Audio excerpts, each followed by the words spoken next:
Hello and assalamu alaikum everyone. Welcome to the Shamroz Khan YouTube channel and Facebook page. Today we have once again a very special guest with us in our season 2 of Immigrant Insider.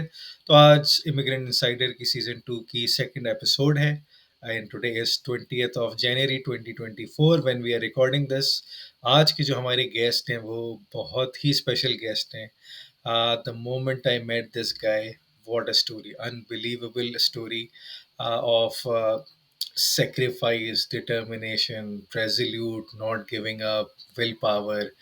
ये वो आदमी है जिसने सिर्फ मैं ये introduction कराना चाहूँगा कि he gave up IELTS 18 times 18 बार इन्होंने आइल्स दिया इनको जुनून सवार था कनाडा आने का बाहर आने का अपने लाइफ स्टाइल को इम्प्रूव करने का और आप खुद सोचें जो इंसान 18 बार आइल्स दे सकता है उसकी रेजोल्यूट उसकी डिटर्मिनेशन का क्या लेवल है और वो कुछ भी कर सकता है दुनिया में so we have with us once again a very good friend of mine Irfan Parvez who also is a supply chain professional and a new immigrant in Canada.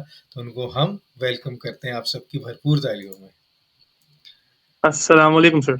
वालेकुम अस्सलाम मेरे भाई इरफान क्या हाल है अल्लाह का शुक्र sir and I really appreciate your introduction. IELTS की जर्नी जो है बड़ी एक यादगार जर्नी है and I believe it's gonna be one of the most memorable throughout my life अरे तो हिला दिया तुमने जब से मुझे पहली बार ये स्टोरी पता चली थी वो आज तक मेरे जहन में है मैं सिर्फ ये सोचता हूँ कि यार बहुत अरसा ऐसा था जब हम बच्चे थे तो मुझे लगता था कि यार दुनिया में सबसे बड़ी चीज़ होती है इंटेलिजेंस ठीक है लेकिन फिर मुझे आहिस्ता आहिस्ता पता चला कि भाई इंटेलिजेंस का कोई गेम नहीं इंटेलिजेंस एक बहुत बच्चों वाली चीज़ है असल गेम है consistency focus right discipline not giving up ये वो सुपर पावर्स हैं ये जिस बंदे के पास भी हैं वो ही और शी कैन अचीव एनीथिंग बिल्कुल। तो ग्रेट यार इंस्पायरिंग स्टोरी चलो आज इस पे बात करेंगे तो Irfan welcome to the immigrant insider ये हमने लोगों की हेल्प करने के लिए 2 साल पहले एक इंटरव्यू सीरीज रिकॉर्ड कराई थी उसमें हमने तकरीबन 15-16 एपिसोड्स की थी वो अवेलेबल है चैनल पे फिर हमने इसको आज 2 साल के बाद जो है वो रीस्टार्ट किया है और we had an amazing interview session 2 weeks back with one of the newcomers तला एजाज और आज इसकी दूसरी एपिसोड हम आपके साथ कर रहे हैं तो इरफान मुझे सबसे पहले मैं ये पूछूंगा कि आपको कनाडा में कितना टाइम हो गया sir it's been like 15 months आप कह सकते हैं कि 1.5 साल हो गया since I have been here in Canada.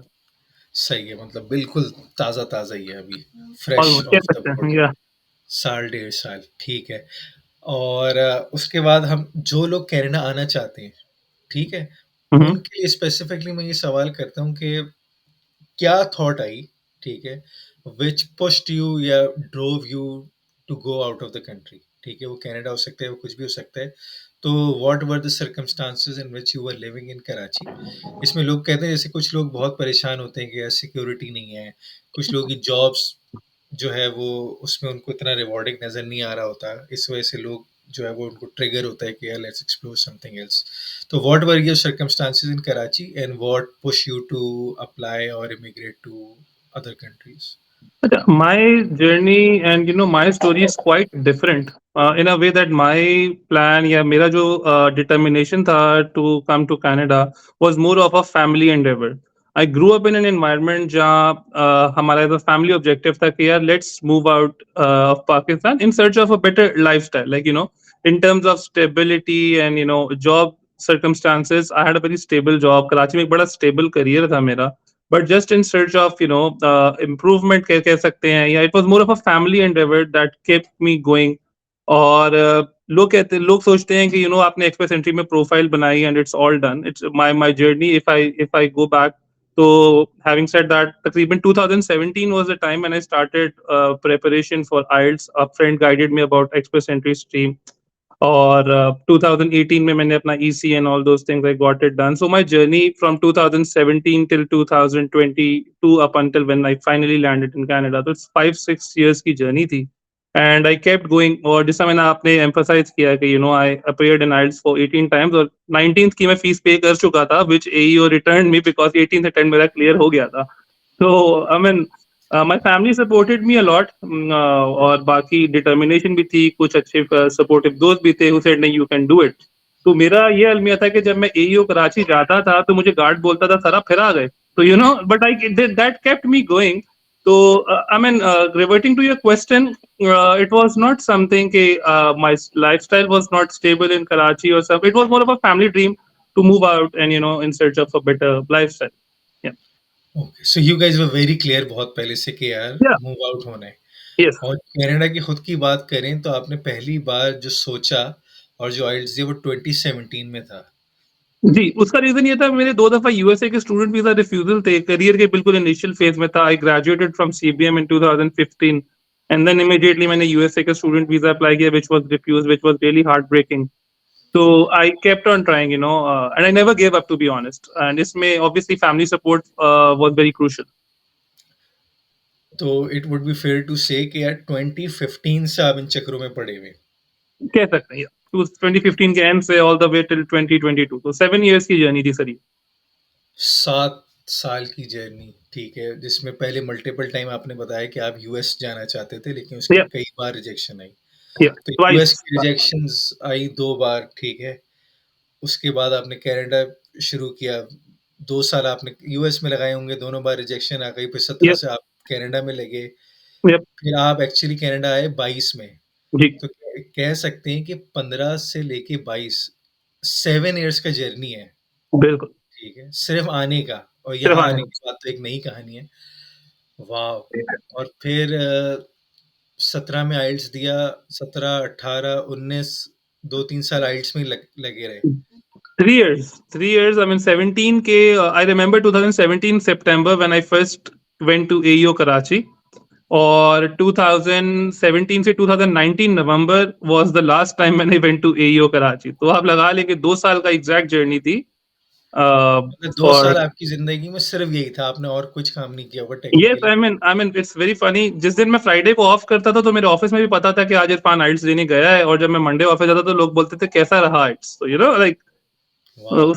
या वो ऑनगोइंग जोक बन गया था। या लेकिन अनबिलीवेबल यार। एंड देन सो शुरू से ड्रीम था, फैमिली का ड्रीम था।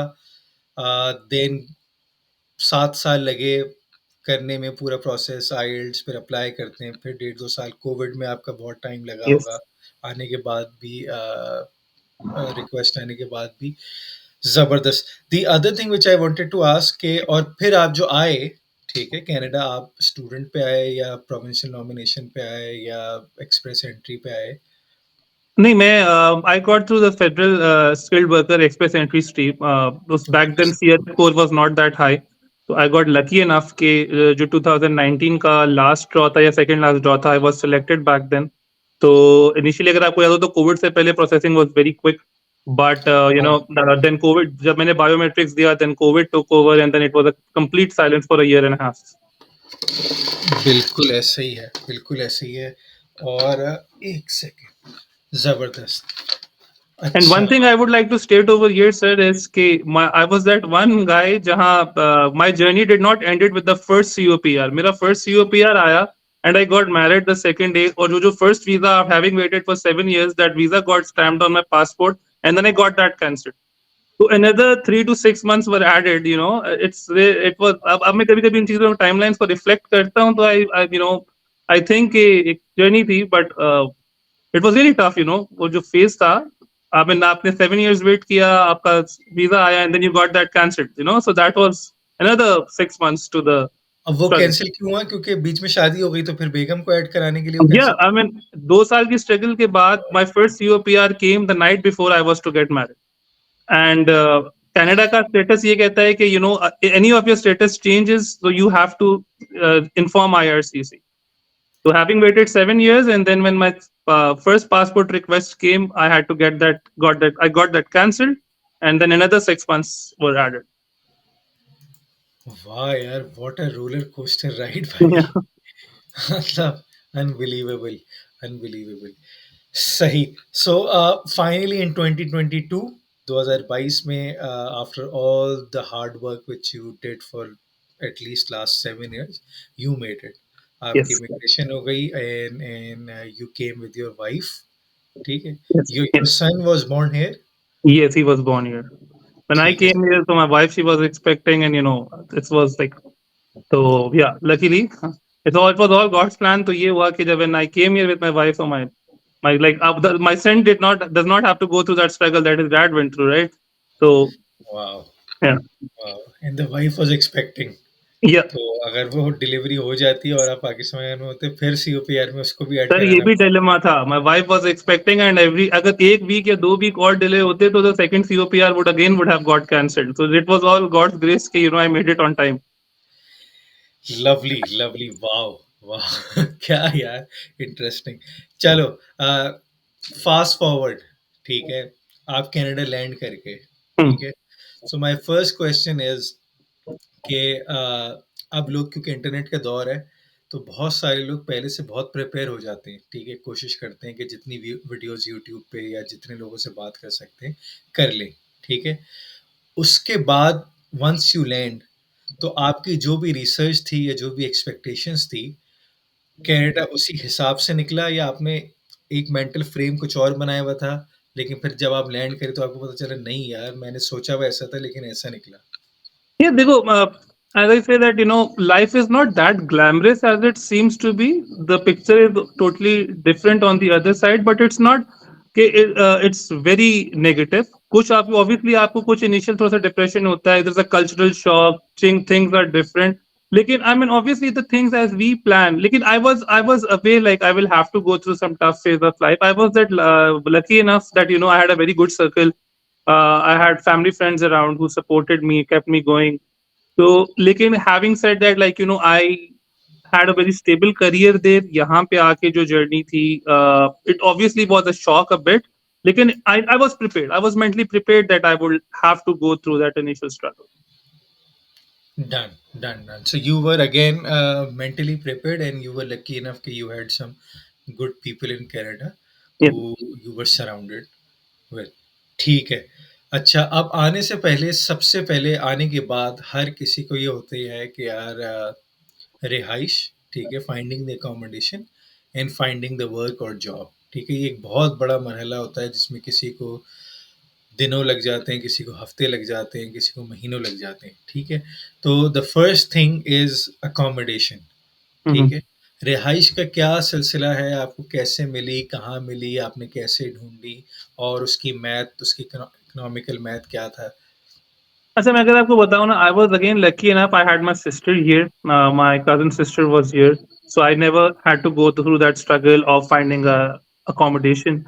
But many of my friends who came in, बहुत से लोगों ने Airbnb का एक option होता है यहाँ पे, that obviously is costly.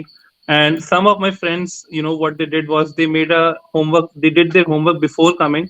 और उन्होंने वहां से ही एडवांस पेमेंट्स करके एंड मार्केट प्लेस से they got hold of the basement. So most of the immigrants who start here do start with the basements, and that's pretty normal. I mean that's part of कह लो learning कि you start off with a basement. Average आप कह लो कि basement का cost is around 1800 to $2000. Now the prices might have gone up.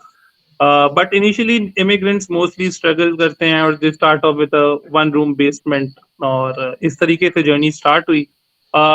Talking about first job. Now this is a very heated topic of debate. जहाँ पे there's one segment of the society जो कहते हैं यार you should wait and do not get yourself landed into a odd job thing with a vicious circle. You get trapped. My story is completely different. As I told earlier, like her individual के circumstances different होते हैं. हर किसी का mindset. I was motivated कि यार Canada आके घर नहीं बैठना. तो I remember it was a weekend when I landed in Canada. और the very next week I got a odd job. मैंने वो स्टार्ट कर लिया, keeping aside the all the egos की I had a very stable job back in Pakistan. मुझे first job मिली in a shoe factory to make shoes. I did that. फिर मुझे Amazon में जॉब मिल गई. That was Amazon is a good job here for the newcomers, so I started that. But what I did was sir I continued my struggle. मैं job करके आता था 10-12 hours and I religiously used to apply. तो having said that my experience is कि वो जो और job का एक्सपीरियंस होता है that helps you in landing the job. Because सही। कनाडा का जो सिस्टम है they want Canadian experience. So basically what they would want to know is how fit are you with the Canadian culture, how quickly you can adapt to the culture. So this was my thing. And जो field की job थी, within first 2 months, 2.5 months, I got my first job that was relevant to my field. मेरा procurement का experience था. अच्छा, So अभी within ये first two, एक सेकंड। तो अब पहली रिहाइश, ठीक है, जैसे ऑलमोस्ट हर किसी को they start living in a basement. yeah, तो you were also living in a basement. आप आपका अपना किराया कितना था बेसमेंट का? 1800? it was 1300 back then, if I'm not mistaken, 1200 to 1300. Okay, okay. और अब मेरे ख़्याल में बेसमेंट भी 1800, 2000, Yeah, the 2200 inflation has gone up drastically. इस तरह का सीन है। ठीक है। और फिर दूसरी बात ये जो आपने बहुत इम्पोर्टेंट की कि आप जैसे ही लैंड करे तो आपके पास डिलेमा ये था कि जाते ही पहले दिन से हॉट जॉब्स पे लगना है या अपने आप को कुछ टाइम देना है रेलेवेंट जॉब ढूँढने के लिए। तो आपने ये बताया कि यू वर वेरी क्लियर कि यार पहले दिन से मीटर तो स्टार्ट करो। बिल्कुल. Okay, and then you said one important thing कि Amazon is a good place to start with. I mean, I say it is. You क्या can बात meet है your initial. अमेज़न में? क्या काम होता है? कैसे जॉब लगती है और कितने पैसे मिलते हैं? अच्छा, अमेज़न का जो पीक सीज़न होता है यहाँ पे पिकिंग वाला, that starts before the holiday season, और I landed here before the holiday season. तो उसमें ये है कि उन दे ऑनलाइन यहाँ पे मोस्टली जो कल्चर है वो ऑनलाइन परचेजिंग का है। तो यू अप्लाई ऑनलाइन, अमेज़न के वेरियस फुलफिलमेंट सेंटर्स हैं। एंड इनिशियल जॉब कवर्स के लिए जहाँ initially let's say the wage rate is 15.5 to $16 now, so they pay you quite well, and then they also cover your initial expenses, like your आपको short job पे वो आपको benefits दे देते हैं, like you have insurance and all those things, and there's kind of little bit of job security as well. And Amazon का नाम within itself, like if you're working in a warehouse as well, so you feel the culture and the environment that they give you is exceptionally well. Okay, तो आप ये कह रहे हैं कि Amazon में काम करने का फ़ायदा ये है कि एक तो अमेज़न अमेज़न है, Right. ठीक है? बाकी किसी भी वेयरहाउस करने से लाख दर्जे बेहतर है कि अमेज़न के वेयरहाउस में काम कर लो ताकि अमेज़न का नाम लग जाए। दूसरा, आप ये कह रहे हैं कि जो भी मिनिमम वेज रेट होता है, for example right now I think it's $16.5 per hour in Ontario. तो आप कह रहे हैं अमेज़न इससे थोड़ा-सा ऊपर ही देता है। नहीं, काफी काफी बेहतर देता है। Like Amazon back then the minimum wage rate was 15, I remember, and I was being paid 20, $21. So wow! that's. Wow! Which is around 25 से 30% एडिशनल Yes, जो and बाकी on जगहों पे and on मिलेगा। and और on top of it, I would like to say, like, even if it's an odd job, your determination, your productivity output leads you there. Like, usually job ka jo confirmation ka time period hai, that's around 3 months. So I got confirmed in Amazon within first month that I was there because I was determined. I used to do my work with full complete zeal and enthusiasm. Because it is imperative to state over here that since I was from the supply chain background, to conveyor belts and how the production, how the flow in the warehouse goes about, so I was very much fascinated. So I took that as an opportunity as well. How would I link to my experience there, और मैं किस तरीके से वहाँ सीख सकता हूँ. So that was a very valuable experience that I gained. Hello. सही। अच्छा हाँ, इन योर केस वो तो और ज़्यादा रेलेवेंट हो गया Yes. Because you have been through through and through you have been a supply chain professional, Yep. ठीक है? अब you worked in supply chain, procurement, Sanofi, GSK, Indus hospital, तो वो अमेज़न का और लिंकेज हो गया, Yes. तो वो आपके लिए और रेलेवेंट हो गया। अमेज़िंग। अच्छा, last question regarding Amazon is के स्केड्यूल कैसा था? कितने घंटे की नौकरी थी? और हाउ वाज़ इट? मतलब I am sure it would be hardcore physical work for longer period of hours. अच्छा, Amazon was a blessing in a way कि आपको 40 hours complete करने तो होते थे, and you did not work for full 7 days. So like मेरा schedule I remember was Wednesday, Thursday, Friday and Saturday. So I used to work 4 days, and then 3 days मुझे मिल जाते थे. I had 3 days at my disposal to apply for job and getting all those things done, since my wife was expecting to doctor visits and all those things. So those 3 days back then were very handy and were very valuable for me. So 40 hours on top of it, holiday season में आपको जब over time लगता था तो you are paid 2.5 times.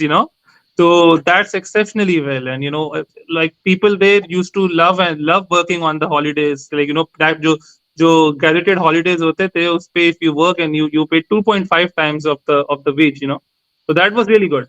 2.5x का मतलब हो गया ढाई गुना, तो अगर 20 है, ठीक है, तो 20 का डबल हो गया 40, ढाई गुना हो गया तकरीबन 42, यस, ऐसे ही है? यस, सही यस। मैथ की मैंने? बिल्कुल सही बात की आपकी। और I loved working on those of days, these gazetted, that was really good. Okay, okay, nice, ज़बरदस्त। अच्छा, क्योंकि ये अब मुझे समझ में आया, ये स्ट्रेटेजिकली भी इस वजह से इम्पोर्टेंट था, क्योंकि there is always this dilemma कि यार और जॉब स्टार्ट करनी है या नहीं, ठीक है। उसमें लोगों को डिलेमा ज़्यादा इस वजह से होता है क्योंकि पीपल अराउंड यू दो तरह के लोग होते हैं, ठीक है। एक हमेशा से वो लोग होते हैं कि यार मीटर स्टार्ट कर दो, ठीक है। अब मीटर स्टार्ट करने वाली थ्योरी में जो लोगों को फेयर होता है वो ये फेयर होता है कि यार अगर मैं और जॉब्स में लग गया, ठीक है, तो फिर मैं सारी ज़िंदगी इसी में फँसा रहूँगा and it's a vicious circle और अ विशियस साइकिल, ठीक है। और क्योंकि जॉब अप्लाई करना इन इटसेल्फ एक फुल टाइम नौकरी है, और जब मैं थका-हारा 8 घंटे की नौकरी, शुरू में गाड़ी भी नहीं होती, बसों में ही 2-2 3-3 घंटे लग जाते हैं, तो you literally come to your house to to sleep, ठीक है। और फिर वो पर आवर का चस्का लग जाए, लग जाए, लग जाए, फिर बंदा राइट, ऐसे बहुत सारे केसों में सारी ज़िंदगी ही उबर चलाते रहे या सारी ज़िंदगी फैक्ट्री में या वेयरहाउस में जॉब निकाल दी। लेकिन मुझे यहाँ एक बहुत इम्पोर्टेंट बात ये समझ में आई कि आपके पास working in Amazon you had this flexibility right, कि यार 6 दिन हफ्ते में काम नहीं करना, 40 घंटे पूरे करने, राइट, उसको अगर आप 4 दिन में ही निपटा दो, ठीक है, 4 दिन 10-10 घंटे कर लो, राइट, ठीक है? उसके बाद आपके पास 3 दिन पूरे कंप्लीट फ्रेश बच गए। फिर उसमें एग्ज़ैक्टली, आप अपने घर के सारे काम, you had your baby coming in, तो वाइफ़ यस, के सारे मेडिकल चेकअप वो जाना, और बाकी फिर आप जॉब्स अप्लाई करते होगे। एग्ज़ैक्टली, तो मेरे ख़्याल में ये बड़ी अच्छी इनसाइट है कि अमेज़न में ये वाली जो फ्लेक्सिबिलिटी है, कि यार बस 4 दिन पूरे डेडिकेट कर दो उसको, और 3 दिन फिर अपने कामों को डेडिकेट कर काम दो, क्योंकि अगर रोज़ाना जाओगे तो फिर आप ब बात एक नहीं ही हो हो पाता। जाती है, यस, थक के हारे आते हो। Very interesting. And the second thing is के जो भी गैजेटेड हॉलिडेज़ हैं, उस पे you get paid 2.5x of your wage rate. तो यस। आपको तो बहुत खुशी होती होगी कि यार बुलाएँ क्रिसमस वाले दिन, बुलाएँ ईस्टर वाले दिन, बुलाएँ थैंक्सगिविंग वाले दिन। आई तो अवेल्ड ऑल दोज़, ये जो जितने भी आपने गैज़ेटेड हॉलिडेज़ लिए हैं मैंने during that first year, first 2 months, I ज़्यादा देर मैंने अमेज़न में रेगुलर काम नहीं किया, लेकिन जो फर्स्ट 2 मंथ्स मैंने काम किया, I availed all these, Luckily, I had certain holidays like, there was Thanksgiving and all those things. I remember on first time I capitalized on all those days. अच्छा, हाँ, और इसमें ऑडियंस के लिए मैं एक बहुत इम्पोर्टेंट बात थोड़ी-सी ये भी बताना चाहूँ, इसमें ये ज़हन में रखना ज़रूरी है कि ये सारा गेम हो रहा है हॉलिडे सीज़न में, ठीक है? हॉलिडे सीज़न इज़, आप कह सकते हैं कि यार नवंबर, दिसंबर को आप कलेक्टिवली Right, समझ लें हॉलिडे सीज़न, जिसमें आपका ब्लैक फ्राइडे आएगा, जिसमें आपकी न्यू ईयर की सेल्स आएँगी, जिसमें आपकी बॉक्सिंग डे की सेल्स आएँगी, जिसमें आपकी साइबर मंडे की सेल्स आएँगी। तो ये 2 महीने होते हैं जहाँ लोगों की खरीदारी बहुत बढ़ जाती है, क्योंकि सेल्स बहुत बढ़ जाती है, प्रमोशंस बहुत बढ़ जाती हैं। सेलिब्रेशन सीज़न होता है, फेस्टिविटी का सीन होता है, तो एक-दूसरे को तोहफ़े तोहफ़े देना, उस हिसाब से नई जॉब्स भी क्रिएट हो जाती हैं। बहुत सारी ऐसी जॉब्स होती हैं right, कि हायर ही फॉर द हॉलिडे सीज़न करते हैं, कि भाई 2 महीने के लिए हमारे पास काम कर लो। तो और दूसरा ये कि दिस वाज़ बैक इन 2022, ठीक right. है? जब इकोनॉमी के हालात थोड़े से बेहतर थे, Yeah, ठीक है? तो being at the right place at the right time, तो वो सारा हिट किया। और right, लेकिन if you are smart enough, in in case of Irfan, कि भाई पता है कि ये 12 महीने की अपॉर्चुनिटी, ये गेम है ही 2 महीने का, तो इसमें जितना निचोड़ सकते हो, वो निचोड़ लो। ठीक है, उसने अमेज़न में ही अप्लाइड, ही गॉट द जॉब, और उसमें फिर 2.5x के भी जितने ऑप्शंस मिले, इसने अवेल करे। तो आपको इस इन चीज़ों का पता होना चाहिए कि यार जो भी टेक्निकल अपॉर्चुनिटीज़ आ रही हैं, उनको फटाफट ग्रैब करके आगे बढ़ो। अच्छा, now moving to the second thing कि अमेज़न के बाद क्या हुआ? कितना अर्से काम किया अमेज़न में, और फिर साइड में जॉब, रियल जॉब रेलेवेंट जो आपकी प्रोक्योरमेंट सप्लाई चेन की जो स्पेशलिटी थी, अ, उसमें क्या रहा? कैसे जॉब मिली? कहाँ मिली? अच्छा, I am very proud of the fact कि I had no reference whatsoever, और मेरी जितनी भी जॉब्स यहाँ पे लगी it was all by myself. मैं यहाँ पे एक चीज एम्फोसाइज करना चाहूंगा ऑडियंस को कि जब हम यहाँ पे आते हैं हम जॉब के लिए इतना डेस्परेटली सर्च कर रहे होते हैं कि हम भूल जाते हैं कि हमारी स्ट्रेंथ्स क्या है। हमें अपनी कैप स्ट्रेंथ्स के ऊपर कैपिटलाइज करना। Like my core experience was in the health care and pharmaceutical sector. तो मैंने जब अप्लाई करना स्टार्ट किया इनिशियली, सिंस ऑब्वियसली एक प्रेशर भी होता है, अनड्यू प्रेशर होता है कि यार जॉब लग जाए फील्ड से रिलेटेड ना। तो अब प्रोक्योरमेंट वास्ट है, supply chain is very vast, it's ranges from procurement to inventory management to logistics. तो मैंने गलती क्या करी initially, in the very first month that I came in, कि मैं कोई भी जॉब मिलती थी उसको मैं अप्लाई करता था, एंड मोस्टली जॉब्स नहीं आती। Then there was a very good friend, family friend, who guided me कि यार जो आपका रेलेवेंट एक्सपीरियंस है, like my core was hospital procurement, to start applying for the hospital procurement side or the pharmaceutical side. And when I did that, so it was, it wonders happened. Like I had so much job offers, so much interviews, that I had to select from the one. So uh, बिल्कुल, कि ये कहना बहुत बड़ी बेवकूफ़ी होती है कि यार I am a supply chain professional. ऐसी yeah, कोई चीज़ नहीं है। दुनिया इतनी एडवांस हो चुकी है, इतनी स्पेशलाइज़ हो चुकी है। जैसे मैं कहता हूँ, हमारे एक दोस्त हैं, ठीक है, वो सप्लाई चेन में हैं, ठीक है, लेकिन वो बहुत स्पेसिफिक हैं। वो बताते हैं कि भाई मैं ओशन फ्रेट की प्राइसिंग का स्पेशलिस्ट हूँ। right, ठीक है, आप जैसे हो कि यार मैं जो हूँ वो health and medical and pharma की प्रोक्योरमेंट, ठीक है। तो वरना आप किसी ने ये, अगर उससे ये होता है कि अगर आपने ये समझा हुआ कि मैं सप्लाई चेन प्रोफेशनल हूँ, ठीक है, फिर तो आपको जहाँ पे भी सप्लाई चेन लिखा लिखा हुआ नजर आ रहा so है, ठीक है, डाडा डाडा डाडा, आपने इजी अप्लाई लिंक्डइन पे जा जाके कर दिया। लेकिन yeah, जब आपको खुद ये पता है कि यार मैं मेडिकल एंड साइंसेज या हॉस्पिटल वाले पार्ट का प्रोक्योरमेंट का स्पेशलिस्ट हूँ, फिर आपको वो नज़र आएगा तो आप उस पर अप्लाई करेंगे। right. तो फिर this is what you started doing, job कहाँ लगी? अच्छा, एक चीज मैं आपको कनेक्ट करना चाहूंगा कि जो मेरी जो फर्स्ट फील्ड की या जो हॉस्पिटल की जॉब थी, I got within first 2.5 months। और उसमें clear point health network, it's a very good private surgical centre in, they have network across Canada. तो that was my first professional job here. और वहां पे when I got the first interview call, this is very interesting. When I got the first interview call, मैं उस वक्त Amazon में था, and I told my HR, the HR person who was calling back then, I told that I'm busy at work, and I'll connect with you after during my lunch break, or you can call me after so and so time. So then eventually that person became a very good friend of mine, and she said that you working at Amazon, and you had that attitude that kept me going, that this person needs to be interviewed. तो कभी कभी आपकी कुछ चीजें होती हैं that happens to be a blessing in disguise, like uh, you have to focus, you have to struggle in between। मैं आपको एक और चीज बड़ी स्ट्रांगली एम्फोसाइज करना चाहूंगा कि आपको इंटरव्यू, ये एक वो जॉब थी जो मेरे पास लग गई। इससे पहले मैंने बहुत सारे हॉस्पिटल में इंटरव्यूज देना स्टार्ट भी किए। Like I remember my first interview was directly for the position of procurement manager here, right. तो you have to learn from the interviews as well. अगर आपका लेट्स से किसी जगह पे आपका थर्ड इंटरव्यू या सेकंड इंटरव्यू नहीं हो रहा, the first point is कि आपका resume effective है या नहीं। Like if you're getting calls, this means that your selling pitch is good, which is your resume, which is good, and you're getting calls. And now the second part is like you're giving interviews and you're not being selected, this means that you need to work on your interviewing skills। तो मैं आपके viewers को ये बोलना चाहूंगा कि there came a time जहां मैं इंटरव्यूज दे रहा था, but I was not being selected. So I started asking for feedbacks from those employers. Like, I used to call them and I said, like, hey, I'm a new immigrant, and your little feedback would go a long way in shaping my stance and in helping me, with my interviewing skills. So there were some people who were reluctant to share the feedback, but there were few who used to share. Like, I got a feedback. I remember he said that the lady said, Irfan, that you were not that robust in your third interview.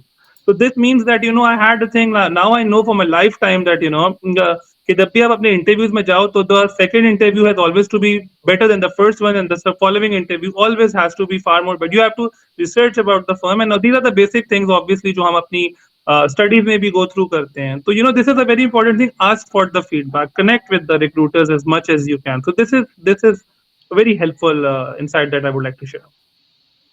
वाह, amazing. हाँ, क्योंकि यार हाँ, हर rejection भी जो है ना, हर rejection भी एक लर्निंग की अपॉर्चुनिटी है True. और हर रिजेक्शन एक नेटवर्किंग की अपॉर्चुनिटी है। Exactly. ठीक है?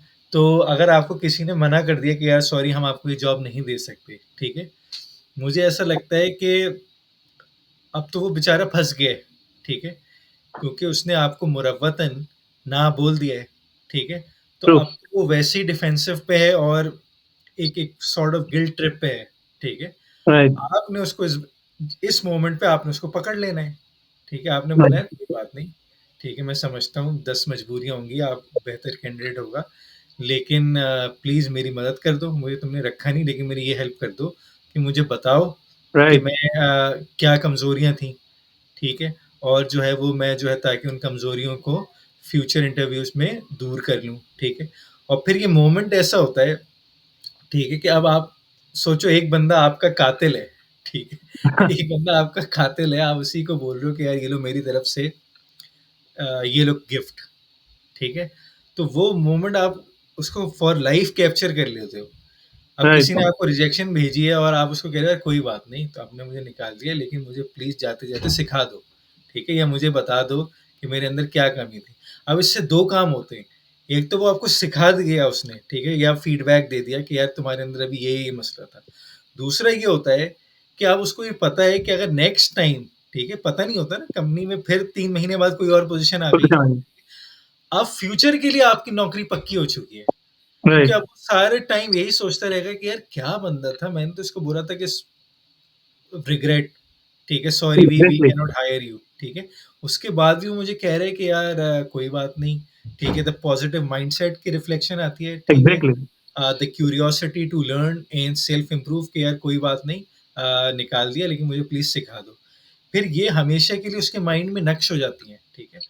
अब ऐसे कुछ केसेस हैं कि यार अब 3 महीने बाद ही पोजीशन आ गई, ठीक है, आप उसके सर पे सवार हुए हुए थे, अब जब नेक्स्ट पोजीशन आई तो उसने पूरा ड्यू प्रोसेस भी फॉलो नहीं किया। उसको पता था Exactly. यार वो पिछली बार ये हुआ था, ठीक है, अब ये अपॉर्च्युनिटी आई है और वो क्या कैंडिडेट था, ठीक है। Let's recall him. क्योंकि बहुत सारी आपकी पर्सनैलिटी की जो चीज़ें होती हैं, ठीक है, वो कॉन्फ्लिक्ट में पता चलती हैं या वो एडवर्सिटी में पता चलती हैं, Exactly. ठीक है, कि यार रिजेक्शन में बंदा का क्या एटीट्यूड है। Right. ठीक है, वो पागल हो रहा है, गालियाँ देने लग गया या विक्टिम मेंटालिटी में, लोग विक्टिम मेंटालिटी में चले जाते हैं। अरे True. मुझे बताओ क्यों निकाला, ठीक है, And और yeah, तुम लोग जो aggressive हो, aggressive attitude आ जाता है. तुम लोग रेसिस्ट हो, मुझे पता है मैं पाकिस्तान से आया हूँ, मुझे पता है मेरे पास कैनेडियन एक्सपीरियंस नहीं है और तुम लोग बायस हो, ठीक है। अब ये क्या है, ये दूसरे वाले ने तो आपसे बोला यार, फिर वो ये सोचते हैं कि यार अच्छा वो साले को रखा ही नहीं, ये तो है ही सही. असली में आदमी, ठीक है। तो ये चीज़ें बहुत मेरे ख्याल में काम की होती हैं। अगर आप इस पे जो है ना उस वक़्त rightly with a positive mindset उस पे Exactly. कर दो कोप अप, तो थोड़े ही अरसे में वो आपके जो है वो फ़ेवर में चली जाती हैं। Right. तो ज़बरदस्त, तो फिर पहली नौकरी लग गई आपकी clear health Clear, point, clear point health network. Yeah. Clear point health network में, और व्हिच वाज़ रेलेवेंट प्रोक्योरमेंट की नौकरी थी। Yeah.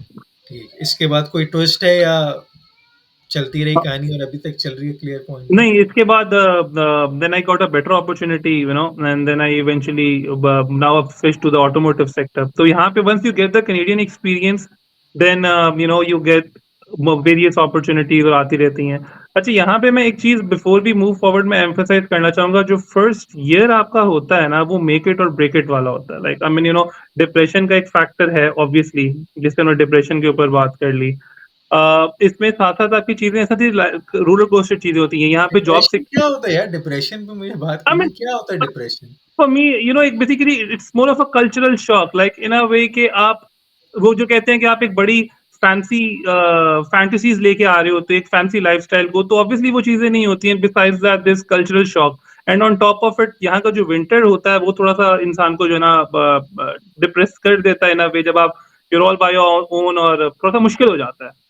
तो उसमें बेसिकली ओवरकम करने के लिए अब होता ये है कि हम हाफ द टाइम हम अगर इसमें निकाल दो, जो पहला साल एज एन इमिग्रेंट होता है ना आपका, दैट्स वेरी इंपॉर्टेंट, क्योंकि आपके पास वेरियस इस तरह की अपॉर्चुनिटीज होती हैं जो न्यू कमर्स को मोस्टली पता नहीं होती हैं, जिस पे you can easily capitalize on, because once what happens is, once you on the role you are going, तो फिर बहुत सी वो चीजें होती हैं जो आप उनको in the following years capitalize नहीं कर सकते. तो इसमें एक और चीज़ मैं आपसे आपने जैसा पूछा कि यार ट्विस्ट इन द टेल अगर आए तो क्या है? यहाँ पे एक बड़ा फैक्टर शमरोज़ भाई है वो है अगर यू आर लेड ऑफ क्योंकि अभी जो है कनाडा में आपने देखा है जो इकोनॉमी में इकोनॉमिक डाउनटर्न आया है, if you are laid off तो यहाँ पे एक इंटरेस्टिंग चीज़ ये है कि अगर आप you work for a specific time in for an employer Pakistan में क्या होता है either you are on the job और यू आर टर्मिनेटेड यहाँ पे एक बड़ा इंटरेस्टिंग टॉपिक जो आता है वो आता है ले ऑफ का that is like you know अगर आपका एम्प्लॉय आपको या तो आपको टेम्पोरेरी ले ऑफ करता है and then they call you back और सेकेंडली होता है कि उस during this paid time period you paid and on top of it if the employer says okay you know we don't need you then there the concept of employment insurance and this safeguards you basically like you know अगर आपके पास job नहीं है तो you are being paid by the government for all the taxes यहाँ पे अक्सर एक बात कहते हैं यार कनाडा में टैक्सेस बहुत हैं भाई बिल्कुल टैक्सेस हैं but those taxes safeguard you to an extent तो there the concept of employment insurance जहाँ पे अगर आप जॉब सर्च कर रहे होते हैं एट द सेम टाइम आपको इतने पैसे मिल जाते हैं कि यू नो आपको जो है आपकी रेंटल्स की प्रॉब्लम नहीं होती है या आपको ये परेशानी नहीं होती कि यार मैं अपना जो है ग्रोसरीज कहाँ से करूंगा तो एक बड़ी इंटरेस्टिंग पॉइंट है अबाउट एम्प्लॉयमेंट इंश्योरेंस जो मोस्टली न्यू कमर्स को नहीं पता होता तो you know you have to hello so you have to focus on these things as well. Okay, अच्छा इस पे एक सेकंड जो है ना वो थोड़ा-सा 1 सेकंड ये हमारी बच्ची आ गई है, इनको लैपटॉप चाहिए। बच्ची, मैं बच्ची। अच्छा, अच्छा रिकॉर्डिंग हो रही है बेटा, इंटरव्यू चल रहा है। तो अच्छा इसमें मुझे सिर्फ़ ये पूछना है कि एक तो हाँ, ये एक इंटरेस्टिंग चीज़ है कि बहुत टेक्निकैलिटीज़ में जाएँ, ठीक है? तो भाई टर्मिनेशन एक चीज़ होती है, ले ऑफ एक चीज़ होती है, डिसमिसल एक चीज़ होती है। वो ऑडियंस के लिए ये है कि यार एक को ऐसे बोलते हैं कि यार बिल्कुल सफाई हस्ती से ही मिटा दिया, टर्मिनेट हो गया। ले ऑफ भी जो है वो basically it's kind of a pausing of your Yeah, employment कि भाई अभी नहीं ज़रूरत, ठीक है? अब मैं तो हम सादा आदमी मैं तो इसको कुछ मेरे तो समझ में नहीं आता या जॉब है yeah नहीं या है नहीं, ठीक है? लेकिन उसको ये लोग इतना वो कर देते हैं। लेकिन जो काम की बात आपको बताई है इरफ़ान ने वो ये है कि ले-ऑफ्स यहाँ होते रहते हैं। ठीक है, यहाँ कोई बड़ी बात नहीं है और बंदा इस तरह की हमने बहुत कहानियाँ सुनी हुई हैं कि बंदा जो है वो सुबह ऑफ़िस जा रहा है, ठीक है? और उसको बीच रास्ते में ही कॉल आ गई कि यार सॉरी नहीं आओ या बंदा एंटर हुआ, जैसे ही एंटर हुआ तो जो है उसका वो एंट्री फ़ॉर्म काम करना बंद कर गया। एचआर आया, उसको साइड कमरे में ले गया और एक कार्टन दे दिया कि भाई अपना सामान yeah, पैक कर लो और आपको अपनी डेस्क पे बैठने भी नहीं देते, आपके लैपटॉप-शैपटॉप लॉक हो जाते हैं और ये एक ऑनगोइंग इंटरनल जोक भी होता है यहाँ पे यार अगर किसी का कंप्यूटर लैपटॉप कभी ख़राब हो जाए तो बोलते हैं, "अबे भाई देख ले, तेरी नौकरी है भी या true, ले ऑफ हो चुका है।" तो लेकिन उसमें ये है कि फिर एक चीज़ होती है एम्प्लॉयमेंट इंश्योरेंस वो आपकी सैलरी से हर महीने कटती है।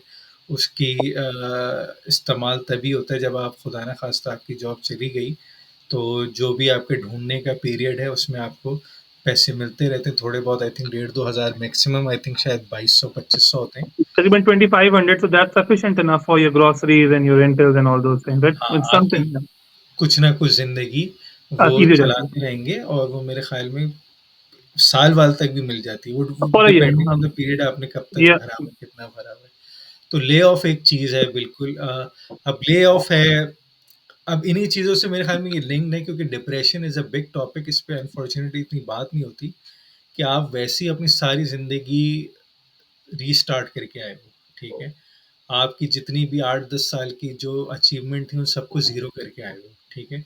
उसमें then you have to deal with harsh weather, right ठीक है? हार्श वेदर का टोल आपके ज़हन पे, आपकी बॉडी पे, आपके पेट पे, आपकी स्किन पे हर वक़्त वो चल रहा होता है, ठीक exactly है? फिर जो है वो आप के ऊपर जो है ये जॉब लेने की टेंशन और उसके ऊपर उसको बचाने की टेंशन, ले ऑफ हो गए तो उसका एक अलग ट्रॉमा है। ऑन टॉप अगर आप बेसमेंट में रह रहे हैं तो बेसमेंट में घर के अंदर होने के बावजूद सर्दी थोड़ी-सी ज़्यादा होती है, ज्यादा होता है ठीक है? नेचुरल लाइट नहीं होती, ठीक है? तो उसका एक टोटल एक इम्पैक्ट हर चीज़ का आ रहा होता है and people go through a lot mentally और लेकिन जब क्योंकि हम पाकिस्तान में थे, तो मुझे तो कभी ये समझ में ही नहीं आता था कि यार ये डिप्रेशन क्या चीज़ होती है? ठीक है, मुझे लगता था किसी को कोई भी मसला है तो वो सिंपली भाई बस सो जा, सुबह उठेगा, सब सही exactly हो कुछ ना कुछ हो जाएगा लेकिन वो वो बहुत ही बैकवर्ड किस्म की एक थॉट थी। अब पता चलता है कि यार मेंटल वेल-बीइंग या मेंटल जो आपका स्टेट ऑफ माइंड है उसी से सब कुछ डिटरमिन होता है और शक्ल से आपको नहीं पता चल सकता एग्जैक्टली। कि कौन क्या है और उसके दिल में या उसके अंदर क्या चल रहा है। तो दिस इज़ वन। तीसरा जो इसी बात से बहुत इम्पोर्टेंट पॉइंट था कि पढ़ाई का क्या सीन है? जो आप कह रहे थे कि यार बहुत सारी ऐसी अपॉर्च्युनिटीज़ होती हैं जो न्यू कमर आते हैं लेकिन उनको पता नहीं होता, ठीक है? अच्छा, उसमें क्या है? मैं आपके व्यूअर्स को ना, ये बहुत इंटरेस्टिंग टॉपिक है जो न्यू कमर्स को यूजुअली पता नहीं होता। तो बेसिकली फर्स्ट स्टेप ये होता है, जब आप यहाँ पे आते हो तो यहाँ पे एजेंसीज होती हैं लाइक YMCA, जो बेसिकली आपको रिज्यूमे बिल्डिंग वगैरह में हेल्प कर देती है। On top of it there are various bridging programs, like I enrolled in one, there supply chain का ब्रिजिंग प्रोग्राम था, I enrolled from Humber college. तो वो उनका काम बेसिकली क्या होता है कि वो आपको जो है आपका रिज्यूमे रिव्यू करते हैं, and then above all you are connected with a network of professionals जो आपको जॉब हंट में हेल्प करते हैं। और basically it helps you bridge the gap like जो मैंने सप्लाई चेन पाकिस्तान में पढ़ी, उसका एक 4 to 6 months का एक ब्रिजिंग होता है, and they help you, about how supply chain works in Canada. Or the beauty of these programs is, like, these are all OSAP funded. You don't have to pay for these programs. अगर आप OSAP के ऊपर बात करते हो तो OSAP is Ontario Student Assistance Program. अच्छा, अब अगर आप इसके ऊपर बात करते हो, OSAP within itself is a very big chapter, लेकिन just to give you a highlight, जब हम न्यू कमर्स कनाडा में आते हैं, ऑब्वियसली एक फाइनेंशियल कंस्ट्रेंट हमारे ऊपर होता है। तो the beauty of OSAP is कि एज अ न्यू कमर, आप as a newcomer student, if you have a permanent resident status, तो गवर्नमेंट आपको फंड करती है to come and continue with your studies. तो लेट्स से आपके program की cost is 10 to 12,000, $20,000 depending on the program, the length of the program that you are enrolling in, right? तो उसमें आप, you are paid a specific amount, जहां पे कुछ portion goes towards your tuition cost. There is a portion of grants, ठीक है? Grant is the amount that you keep. You don't have to pay that back to the government. That's a kind of a help to the newcomers. And then there's a portion of loan that has to be repaid over a period of 10 years. उस पे mostly तो interest बहुत negligible होता है, and nowadays I'm not certain, I'll have to check, लेकिन last time when I came across there was no interest on that loan amount either. So this is a very good initiative by the Ontario government to help and support the newcomers. So basically होता ये है कि यार आपके पास Canadian education नहीं है, तो you come in as a newcomer, you enroll in a program, you get the OSAP, and you keep going. So this is truly a very nice initiative जो mostly newcomers को पता नहीं होता. And why I'm emphasizing कि first year, क्योंकि होता है कि जब आप एक stable job पे लग जाते हो and you get your returns, तो उसमें होता ये है कि then you're not entitled and eligible for most of the grants and sanctions. तो OSAP is very interesting thing. Canada में जो मेरा एक 1.5 साल का एक्सपीरियंस है, certifications help a lot. Like I was lucky enough, अगर मैं सप्लाई चेन की बात करता हूँ, तो I had my CSCP and CLTD back from Pakistan. But यहाँ पे CSCP की वर्थ है, CPIM इज अनदर सर्टिफिकेशन, ठीक है? सप्लाई चेन कनाडा का अपना एक पूरा नेटवर्क है, पब्लिक प्रोक्योरमेंट की सर्टिफिकेशन है। These certifications basically help you in acing through the आप इंटरव्यू डेस्क तक इन सर्टिफिकेशंस के थ्रू पहुंच जाते हो। But obviously then again it's your capability, how do you perform at the job, that all matters. But this country, I would say, certifications matters a lot. Your skills matter, and yes, ये जो OSAP का program है, this is really very helpful. कोई भी newcomer जो देख रहा है या who's planning to come and land in Ontario, go for it, explore this, do a desk research before you come in, and try to make the most out of it. अच्छा, एक एक minute, ये इसको थोड़ा-सा आप मेरे जैसे आदमी के लिए सादा करके समझाएँ। कि आप बेसिकली ये कह रहे हैं कि देखें, जब न्यू कमर आता है तो उसके पास ना हर तरफ से जो है ना वो प्रेशर्स और हर Right. तरफ से जो है वो मसले मसाइल भी आ रहे होते हैं, ठीक है? पहला मसला हमेशा ये होता है, जो दिन रात न्यू इमिग्रेंट ये सोच रहा होता है कि यार मैं और जॉब पकड़ूँ या नहीं पकड़ूँ, ठीक है? मैं वेट करूँ या पहले दिन से जो है वो अपने मीटर ऑन करके डॉलर आने लग जाए, ताकि मेरा जो पाकिस्तान से पीकेआर जो अपनी सेविंग्स लेके आए हूँ वो डिप्लीट ना हो। कुछ Right. लोग ये होते हैं कि यार नहीं, हम 2-3 महीने जो है वो कोई और जॉब नहीं करेंगे, दिल लगा के जॉब ढूँढेंगे और कोशिश करेंगे कि रेलेवेंट नौकरी लग जाए और उसी से स्टार्ट करें, ठीक है? एक ये थॉट होती है। अब इस सब के दरमियान क्या होता है, अब सबके अपने फ़ायदे और नुकसान भी होते हैं। Mhm. और जॉब का रिस्क ये होता है या मीटर फ़ौरन ऑन करने का रिस्क ये होता है कि अगर वो हो गया, तो फिर वो एक ट्रैप भी बन सकता है, फिर आप उससे कभी भाई बाहर ही नहीं निकले। फिर तीसरा, लोग आपको ये मशवरा दे रहे होते हैं कि यार करियर चेंज कर लो, करियर स्विच कर लो, पूरी लाइफ तो रीस्टार्ट कर ही दी है, अब करियर भी रीस्टार्ट कर दो। अब जब लोग ये मुझे मशवरा मुझे दे रहे होते थे, तो मैं ये सोचता था यार, ये कह तो सही रहे हैं, लेकिन भाई मतलब पैसे कहाँ से आएँगे? ये तो बहुत अच्छी बात है यार, जाओ वापस go back to the school, ठीक है। मैं लेके आया हुआ हूँ जी $10,000 टोटल, ठीक है। 3 की फैमिली है, लैंड किए हुए हैं, मुझे पता है ये $10,000 3 से 4 महीने में ख़त्म हो जाने हैं। खत्म हो गया। मेरा तो एक-एक डॉलर, एक-एक दिन जो है वो डिप्लीट हो रहा है। और तो उसको अब मुझे जो समझ में आ रहा है कि आपने जो ये दोनों तीनों चीज़ों का जो एक साथ आपके ऊपर बॉम्बार्डमेंट हो रही होती है, आपने तीनों चीज़ों को बहुत खूबसूरती से नेविगेट कर लिया। राइट। एक तो ये कि आपने ऑड जॉब फ़ौरन ही पकड़ ली, लेकिन ऑड जॉब ऐसी पकड़ी जो सिर्फ़ 4 दिन की थी। 3 दिन आपके पास अपने मौजूद थे, ठीक है? तो जी। एक तो आपने ये बहुत ही स्पेशल काम कर दिया। फिर दूसरा आपने ये किया है कि अपनी रेलेवेंट नौकरी भी ढूँढते रहे with a positive mindset, learning, networking, ठीक है, कंटीन्यूअस फीडबैक। तीसरा आपने ये कहा कि आपने पढ़ाई भी कर ली, जी। ठीक है, आपने सप्लाई चेन की सारी सर्टिफ़िकेशंस कर ली। तो you basically killed 3 birds with 1 stone, ठीक है। ये- अब पढ़ाई का आप ये कह रहे हैं कि पढ़ाई के लिए सबसे बड़ा हर कोई मशवरा ये देता है, पढ़ लो, पढ़ लो, पढ़ लो, लेकिन मुझे पता है, बंदा दिल दिमाग में ये सोच रहा होता है कि भाई तुझे पता है मेरा एक-एक डॉलर जा रहा है, ठीक है, राइट। कैसे पढ़। तो आप कह रहे हैं कि एक चीज़ होती है जिसका नाम है ओसैप, ठीक है। OSAP is basically for the audiences Ontario student assistance program, ठीक है। राइट। ओंटारियो सूबा है जिसमें हम रहते हैं, the province Ontario, student assistance program. इसमें वो आपको पैसे दे देते हैं, ठीक है। तो अब मुझे आप अपना स्पेसिफिकली रियल टाइम केस बताएं कि आप क्या पढ़ना चाहते थे, उसकी कितनी फीस थी, आपको ओसैप ने कितने पैसे दिए, और अब उन पैसों का क्या है एग्जैक्ट नंबर्स। अ, देखिए, वेरियस प्रोग्राम्स होते हैं। आप अगर let's say they are good colleges, like मैं हम्बर कॉलेज में एनरोल हुआ, ठीक है। हम्बर कॉलेज में जो है मैंने सप्लाई चेन ब्रिजिंग प्रोग्राम की, तो खैर जो प्रोग्राम मैंने सेलेक्ट किया उसकी कोई इतनी खास कॉस्ट नहीं थी, ठीक है। It was like $600, so that was totally funded by OSAP. On top of it, जितना बहुत से इस तरह के लोग हैं जो यहाँ पे आके मेडिकल फील्ड में अपग्रेड करते हैं। Many of my friends circle जो है, जो डेंटिस्ट थे वहां पे पाकिस्तान में, and then they came in here, उन्होंने डेंटल हाइजीनिस्ट का लेट्स से कोर्स जो सेलेक्ट किया। तो on top of it, let's say अगर उस प्रोग्राम की कॉस्ट $20,000 या $18,000 ट्यूशन फीस है, तो what government would say do is like they pay the school the fees, school की फीस जो है वो पे करेंगे, ठीक है। पूरी फिर एक 18,000। जी, फिर एक परसेंटेज होती है ग्रांट की, for the new commerce the grant का अमाउंट अच्छा खासा होता है। लेट्स से वो आप जब ओसैप की वेबसाइट पर जाके कैलकुलेशन निकालते हैं, यू गिव द इनपुट्स, उसमें बहुत से फैक्टर्स होते हैं कि आपकी फैमिली साइज क्या है, बच्चों का डे केयर है नहीं है, अगर आप फुल टाइम काम स्टडी करोगे तो आप किस तरीके से आप अपने हाउस होल्ड की चीजें मैनेज करोगे। तो एक पूरी एक रिग्रेस कैलकुलेशन होती है जो ओसैप की वेबसाइट पे इजीली जाके हो सकती है। तो उसमें उन्होंने एक्सप्लिसिटली मेंशन किया होता है कि भाई based on the input that you have given, this is the specific amount, let's say $35,000 to $40,000 आपको हम देंगे। और उसमें उन्होंने बाइफरकेट किया होता है, let's say out of this $40,000, 23,000 या 25,000 is the certain percentage that is your grant. और उसको उन्होंने ब्रैकेट में मेंशन किया होता है, grant you keep, this means that you do not have to return this money, this is your money.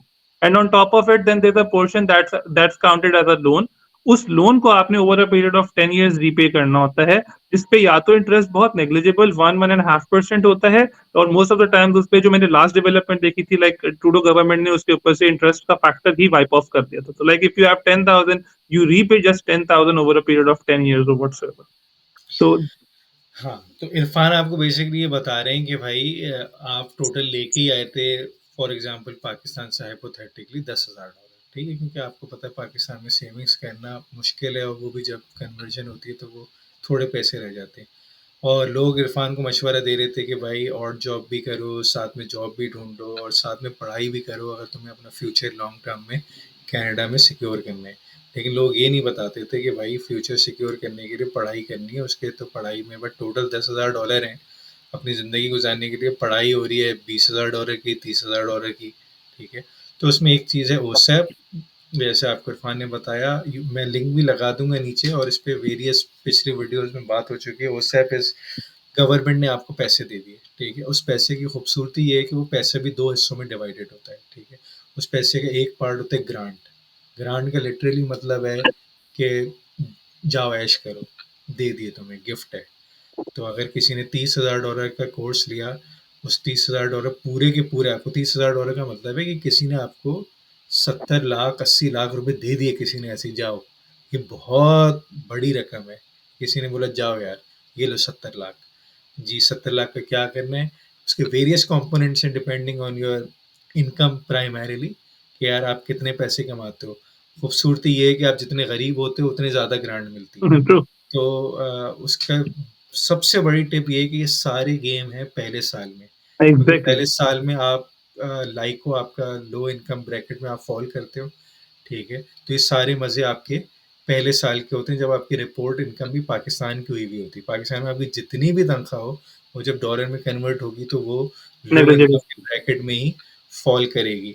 और फिर वो कहते हैं कि भाई ये तो ग्रांट है, ठीक है? 40,000 दिए थे जी, 20,000 तुम्हें गिफ्ट दे दिया। बाकी जो 20,000 है वो लॉन्ग टर्म का लोन है। वो जब पढ़ाई हो जाए, जॉब लग जाए, फिर आहिस्ता-आहिस्ता करके वापस करते रहना और उस पे एक स्मॉल अमाउंट ऑफ इंटरेस्ट जो है वो एप्लीकेबल होता है। ऐसे ही है, सही बताया मैंने? एग्जैक्टली, कभी एप्लीकेबल होता है, मोस्ट ऑफ द टाइम उसको गवर्नमेंट इम्प्रूवमेंट्स आते वेव हैं तो वो उसको वाइप वेव वेव के ऑफ भी कर। हाँ, बिल्कुल ठीक है। ज़बरदस्त है, देखो ना आप हर चीज़ के तरीके मौजूद हैं। ठीक है, एग्जैक्टली। आपके अंदर दम होना चाहिए और लगन, जुनून होना चाहिए विद अ पॉजिटिव माइंडसेट, ठीक है? कुछ लोग अनफॉर्च्यूनेटली नेगेटिविटी में चले आते हैं कि यार ये सोचा था, ये तो गवर्नमेंट चोर है, मुझे तो बताया नहीं था, ये तो कार इंश्योरेंस के भी महीने के पैसे लगते हैं और जॉब्स नहीं है, मैं तो 50 जगह अप्लाई कर चुका हूँ, मुझे नहीं मिल रही। हर कोई कहता है और फिर वो स्लाइड इन करते रहते हैं उस नेगेटिविटी में और फिर बड़ा मुश्किल हो जाता है। लेकिन ऑन दी अदर हैंड आपके जैसे लोग हैं कि भाई हर चैलेंज मौजूद है, लेकिन उसको नेविगेट करने का एक तरीक़ेकार भी साथ पैरेलल में मौजूद है। तो ज़बरदस्त यार, आई विश कि ये वीडियो जितने लोग देख सकें और ख़ास तौर पे जितने बच्चे देख सकें, ठीक है? जो कनाडा आना चाहते हैं और जो नए-नए आए हैं, ठीक है? वो इससे आपकी लर्निंग्स पिक कर लें, ओसेप वाली होशियारियाँ, ठीक है? एम्प्लॉयर से रिजेक्शन के बाद भी जो है वो फीडबैक लेने वाली चीज़ें और मेरे ख़्याल में जो योर बिगेस्ट स्किल इज़ ये सब बहुत छोटी सतही चीज़ें हैं। मेरे ख़्याल में your biggest skill is your attitude कि यार वो जो विल पावर और जो जुनून है ना कि कुछ भी अगर सोच लिया है ना, तो उसको फिर हासिल करके रहना है। मतलब ये इन इटसेल्फ कितनी बड़ी स्टोरी है दुनिया में कि एक बंदा जो है वो 18वीं बार आइल्स देके जो है ना वो आया है। मेरे ख़्याल में इससे इससे पॉइंट ये प्रूव होता है कि जो बंदा 18 बार आइल्स दे सकता है, वो तो फिर कुछ भी कर सकता है। ठीक और है? इसमें जो बड़ी भी उसने इंटरेस्टिंग सोच चीज़ लिया। सिमरोज़ भाई ये थी कि मेरे जो 18 अटेम्प्ट्स थे उसमें मेरे तकरीबन 5 टू 6 अटेम्प्ट्स वो थे जिसमें मेरा ओवरऑल स्कोर वाज़ 8 बैंड्स, लेकिन कभी कोई कंपोनेंट राइटिंग से 6 पॉइंट पर 5 से रह जाता था क्योंकि आई वी आपको जैसे पता होगा मोस्टली व्यूअर्स को कि back then CLB 9 was a good score. तो it was so unlucky at times I used to pray, so I used to ask God कि ये क्या है? मतलब कभी राइटिंग 0.5 रह जाता है, कभी रीडिंग 0.5 रह जाता है और ऑन टॉप ऑफ इट आपका ओवरऑल स्केल स्केल बन रहा है 8, 8.5, 7.5, but so this was really a testimonial. I mean, uh, हाँ भाई, मैंने तो टोटल 2 बार आइल्स दिया। पहली बार मेरे 7.5 बैंड आए थे। मुझे 7 ही चाहिए थे लेकिन राइटिंग में 6.5 आ गया था। लेकिन मैं ख़त्म हो गया था पहली बार के रिज़ल्ट देख के, ठीक है? मैंने कहा हटा यार मुझे नहीं जाना कनाडा-वनाडा। फिर फिर वापस मैं जागा हूँ कोई 4-5 महीने बाद, अच्छा। ठीक है? जब मैंने सोचा कि यार अब जाना चाहिए।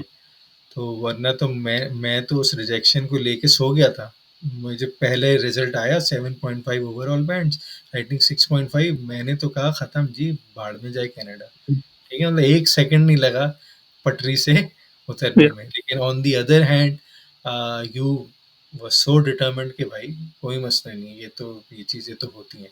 yeah. तो अनबिलीवेबल यार, मज़ा आया बहुत। I wish you best of luck और Thank you for having me over.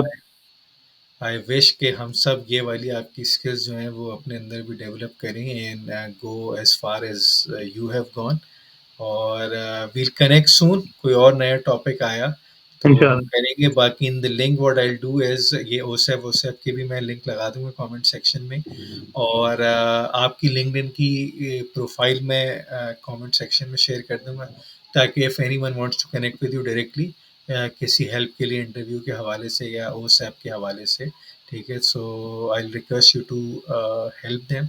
वो आई एम श्योर जो भी आपसे कनेक्ट करेगा you would love to help them without even saying. तो ये हम करते हैं इंशाल्लाह। Right. और lovely talking, see you soon. Okay, Thank you. Thank thank you. Thank you so you, much. Thank bye. you. All right.